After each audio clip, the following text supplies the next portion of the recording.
जब दानवीर सूर्यपुत्र कर्ण ने भगवान श्री कृष्ण से रोते हुए पूछा कि आखिर मेरा क्या दोष था, उसके बाद भगवान श्री कृष्ण ने क्या उत्तर दिया, आप देख रहे हैं मिस्टीरियस हिंदू। तो चलिए अब करते हैं ज्ञान की बात। वीडियो में आगे बढ़ने से पहले चैनल को सब्सक्राइब अवश्य करें और बेल आइकन जरूर दबाएं। दानवीर सूर्यपुत्र कर्ण महाभारत का एक ऐसा वीर योद्धा जिसकी गाथाएं आज तक प्रचलित हैं। जल्दी से आगे बढ़ते हैं और जानते हैं उस क्षण के बारे में जब भगवान श्री कृष्ण और कर्ण के बीच संवाद हो रहा था। ऐसे में सूर्यपुत्र कर्ण ने कृष्ण जी से पूछा, मेरा जन्म होते ही मेरी मां ने मुझे त्याग दिया, क्या अवैध संतान होना मेरा दोष था? द्रोणाचार्य ने मुझे सिखाया नहीं क्योंकि मैं क्षत्रिय पुत्र नहीं था। परशुराम जी के पास गया तो उन्होंने मुझे सिखाया। जब मैंने उनसे शिक्षा प्राप्त कर ली और उन्हें मेरी सच्चाई के बारे में पता चला तो उन्होंने मुझे श्राप दे दिया। जिस वक्त मुझे उस विद्या की सर्वाधिक आवश्यकता होगी मुझे उसका विस्मरण हो जाएगा, क्योंकि उनके अनुसार मैं क्षत्रिय नहीं था। केवल संयोगवश एक गाय को मेरा बाण लगा, उसके स्वामी ने मुझे श्राप दे दिया, जबकि मेरा कोई दोष नहीं था। द्रौपदी के स्वयंवर में भी मेरा खूब अपमान किया गया, मुझे सोतपुत्र कहा गया।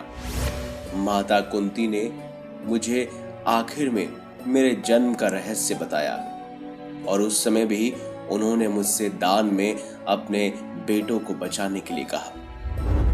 जो कुछ भी मुझे प्राप्त हुआ वो मुझे दुर्योधन से ही प्राप्त हुआ, तो अगर मैं उसकी तरफ से लड़ा तो मैं गलत कहां हूं हे वासुदेव?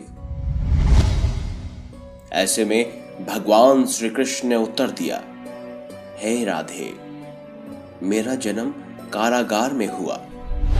जन्म से पहले ही मृत्यु मेरी प्रतीक्षा में घात लगाए बैठी थी। जिस रात मेरा जन्म हुआ उसी रात में माता पिता से दूर कर दिया गया। मेरे मामा कंस मुझे मारना चाहते थे। तुम्हारा बचपन खड़ग, रथ, घोड़े, धनुष और बाणों के बीच उनकी ध्वनि सुनते हुए बीता है। मुझे तो ग्वाले की गौशाला मिली, गोबर मिला और खड़ा होकर जब चल भी पाया उससे पहले ही कई प्राणघात हमले मुझे झेलने पड़े। उन राक्षसों से लड़ना पड़ा जिन्हें खुद मेरे मामा ने मुझे मारने के लिए भेजा था। कोई सेना नहीं, कोई शिक्षा नहीं, लोगों से ताने ही मिले कि उनकी समस्याओं का कारण मैं हूं। तुम्हारे गुरु जब तुम्हारे शौर्य की तारीफ कर रहे थे मुझे उस उम्र में कोई शिक्षा ही नहीं मिली। जब मैं 16 वर्षों का हुआ तब कहीं जाकर ऋषि सांदीपन के गुरुकुल में पहुंचा। तुम अपनी पसंद की कन्या से विवाह कर सके, लेकिन जिस कन्या से मैंने प्रेम किया वो कभी मुझे मिली ही नहीं। मुझे उनसे विवाह करने पड़े जिन्हें मेरी चाहत थी या जिनको मैंने राक्षसों से बचाया था। मेरे पूरे समाज को यमुना के किनारे से हटाकर एक दूर समुद्र के किनारे में बसना पड़ा। उन्हें जरासंध से बचाने के लिए मुझे ऐसा करना पड़ा। रण से पलायन करने के कारण मुझे रणछोड़ भी कहा गया। अगर दुर्योधन युद्ध जीतता भी है तो तुम्हें बहुत श्रेय मिलेगा हे राधे, लेकिन अगर धर्मराज युधिष्ठिर जीते तो मुझे क्या मिलेगा? मुझे केवल युद्ध और युद्ध से निर्माण हुई समस्याओं के लिए दोष दिया जाएगा। मुझे अनेकों श्राप झेलने पड़ेंगे। माताओं की पीड़ा का आह्वान करना पड़ेगा। अपने ही लोगों से मुझे दूर होना पड़ेगा। एक बात का स्मरण रहे राधे, हर किसी को जिंदगी चुनौतियां देती है।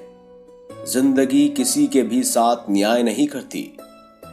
दुर्योधन ने अन्याय का सामना किया है तो युधिष्ठिर ने भी अन्याय भुगता है, लेकिन सत्य धर्म क्या है ये तुम भली भांति जानते हो। कोई बात नहीं अगर कितना भी अपमान हो, जो हमारा अधिकार है वो हमें ना मिले तो कोई बात नहीं, लेकिन महत्व इस बात का है कि तुम उस समय उस संकट का सामना कैसे करते हो। और अगर तुम उस संकट का सामना कर लेते तो आज ये दिन देखने को नहीं मिलता राधे। इसीलिए रोना धोना बंद करो हे राधे। जिंदगी न्याय नहीं करती। इसका मतलब ये नहीं होता कि तुम्हें अधर्म के पथ पर चलने की अनुमति दी जाए। आज तुम्हारा वध निश्चित है, वो भी अर्जुन के हाथों। ऐसे में कर्ण ने दोबारा श्री कृष्ण से प्रश्न किया, मैं मृत्यु के लिए तैयार हूं, लेकिन मेरे सामर्थ्य का क्या? तब भगवान श्री कृष्ण ने कहा, यह सोचो कि तुम्हें छल से मारना पड़ रहा है राधे। इससे बड़े सामर्थ्य की बात क्या होगी? तुम्हारा रथ उस भूमि में फंस चुका है, उसका पहिया तुम्हें निकालना ही पड़ेगा राधे। यही काल चक्र का नियम है। और उसी समय छल पूर्वक अर्जुन को अंजलि अस्त्र से तुम्हारा वध करना ही होगा राधे। यहीं से धर्म की नींव रखी जाएगी और धर्म के लिए यह सब करना पड़ेगा राधे। इसीलिए अब जितना भी तुमने रोना धोना था वो सब बंद करो। तुम्हारा सामर्थ्य दुनिया जानती है और आने वाले युगों तक तुम्हारा नाम हर किसी की जुबान पर रहेगा। सूर्यपुत्र दानवीर महारथी कर्ण। तो दोस्तों, आपको कैसा लगा भगवान श्री कृष्ण और कर्ण का ये खास संवाद? वीडियो अगर अच्छी लगी है तो लाइक कीजिए, चैनल को सब्सक्राइब कीजिए और ज्यादा से ज्यादा शेयर भी कीजिए। मिलेंगे अगली बार एक नई खास वीडियो के साथ। तब तक के लिए देखते रहिए संपूर्ण ज्ञान का केंद्र बिंदु, मिस्टीरियस हिंदू।